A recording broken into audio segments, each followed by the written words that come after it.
a great day. I just recorded that video. Yes, I'm about up here.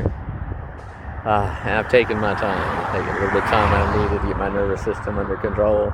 It's March 10th.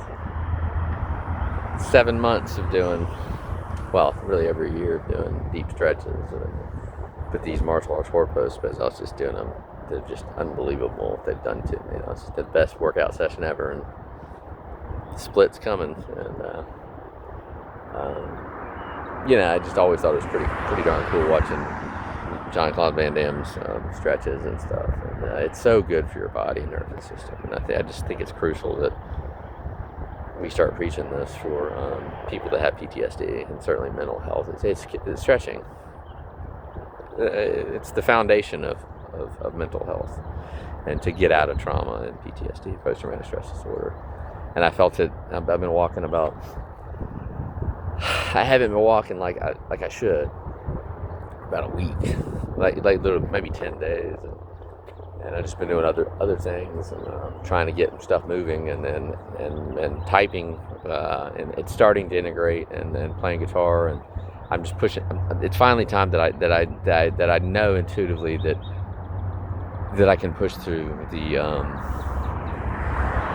typing and starting to pick up the guitar again, and it's neuro, and I'm having to take it a little bit slow, and I think I know that schools have got to implement programs to limit these typing types, and they need to do exercises for these high schoolers and these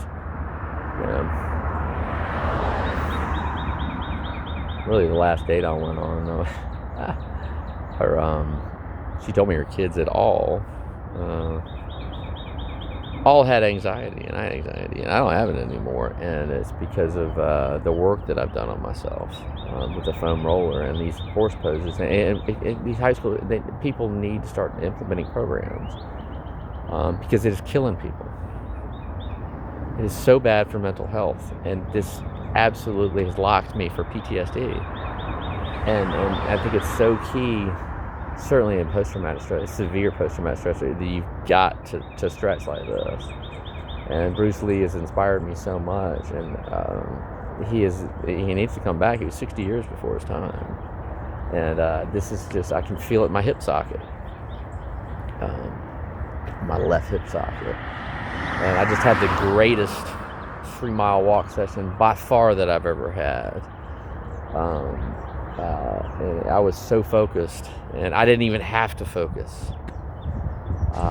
Literally no thoughts went through my about concentrating, and my focus is by far the best it's ever been. And I played college golf, and I could have been a much better player, and it could have been much better in everything. And I've known for a long time that things are really, and it takes a long time to build that. Tiger Woods did not learn that. His dad taught him. It took years for him to develop that, and he's inspired me so much too. And I think that's the best way to really rid yourself of mental health. Go look at Nick Saban, and look at they all talk about it, and study sports psychologists, and just try to implement it. It's not going to make sense the first time you read it.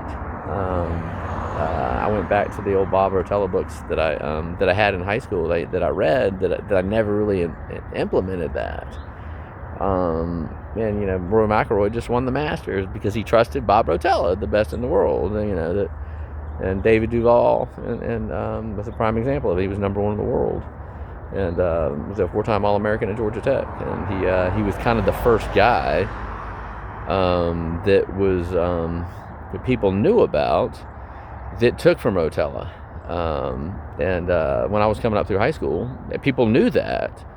And Bob Rotella, the book is Golf is Not a Game of the Perfect, and I think anybody can draw from that.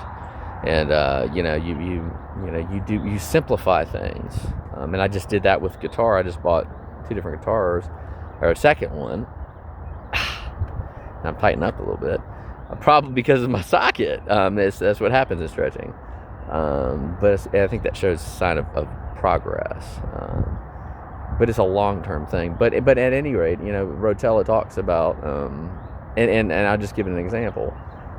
He talks about that in his book, but I'll give you a solid example that I'll always reference for the rest of my life, and will reference when I teach this to hopefully maybe some high schoolers pretty soon, or just people in general in any kind of talk, because I really want to talk about this.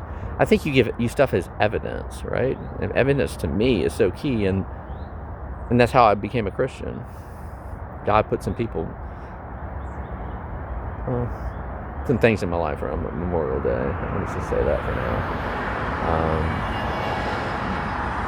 That changed my life and got me started. It's been a 2.5-year process. That's really when PTSD recovery started. So, but at any rate, Tim Simpson grew up at Ansley Golf Club and played golf with my father and my second father, Gene Newton. He was really good friends with Gene always. And but anyway, I was home and he played Tim went to Georgia and was a 4-time I think he was a 3-time All-American. And as Gene said, there weren't any more basket weaving classes for Tim to take at Georgia, so Tim decided to turn pro. So anyway, he got on the tour, and he was considered the best golf ball striker in the world. Johnny Miller said it, Jack Nicklaus said it, and Butch Harmon said it, that taught Tiger Woods. Took Tiger Woods in 2000, the greatest year in the history of golf. So anyway, I can finally do that. Crazy. Anyway, so I've been doing it too much, and my therapist said, "You're a little fidgety yesterday." I said, "Be honest with me. I want to know where am I fidgety?" And she said, "In your right arm." I said, "Well, I'm glad that you said that. I need to limit that. I've been doing this too much." Mr. Jim Furyk around Peachtree Valley. Anyway, Furyk meets Forrest, Furyky Forrest, you can call me.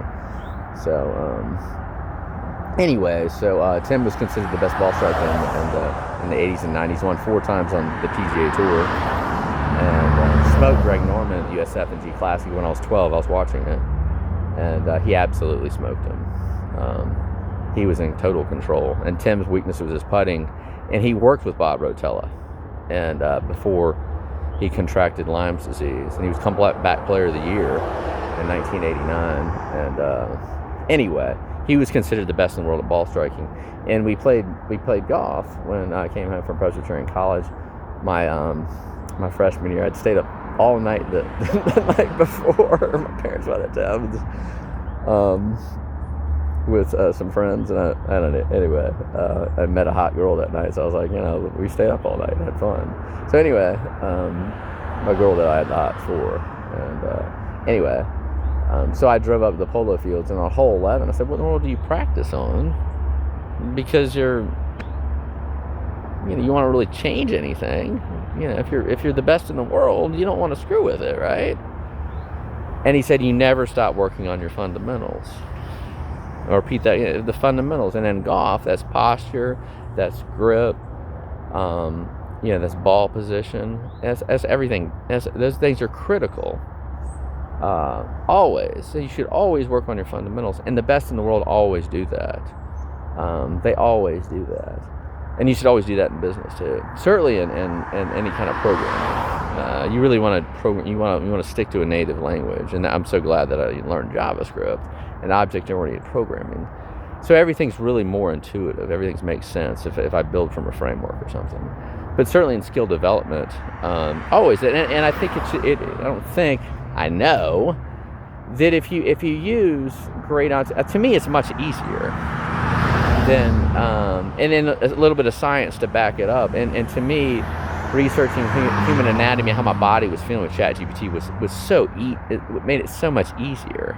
It breaks it down for you, and it made me just to follow it, what I was doing, and everything that I've researched is that it was dead on what was happening with my body. Just a lot of people haven't seen it yet, and you always from the Cale Sanderson, the 149-0, that never lost in college and Division I. I've always thought that was the best record that anybody that you've never heard of. How can you go for 44 years and 149 year olds and lose in Division I wrestling? And you can see it when he walks out. Look at his eyes, and you can see it when he's interviewed. His high, he hardly blinks. He's just like Tom Brady. He's just like Tiger Woods. And reference those people. I mean, that's what, and concentrate. You got to work on it. And what I've done walking is a secret I'll share. And I notice it. I pick out little things in sports like. And Tim also said that when you line up, pick out the smallest things possible. Don't pick out a big part of the fairway. Pick out the smallest thing possible. Pick out a leaf out there. I can't see that far, unfortunately, but because PTSD, I think it's hijacked that. But it does hijack your eyes. And when I walk, I'm always doing like this. I try to actually look and spot, and like I'll look at signs, and then just kind of look, and just kind of as I'm walking, and I noticed it. Usually, it's pretty hard for somebody to walk like that and not fall in. I've been practicing that for a better part of a year, almost a year. And I think just looking at scanning and just looking slowly around, I think I don't think that's something I need to fix. I know, and you know what? I'm not going to fix that because you know what? It emphasizes it. That emphasizes it for public speaking. I think that's a kind of a hidden superpower. I don't think I know, but maybe not stutter. I don't need to stutter. That's the key. Anyway, those are just little techniques, but it's really nice because I felt my socket. I was saying I need to stop and let it rest, and we'll see because it's March 10th, 2026. We'll see when I'm doing a split here pretty soon,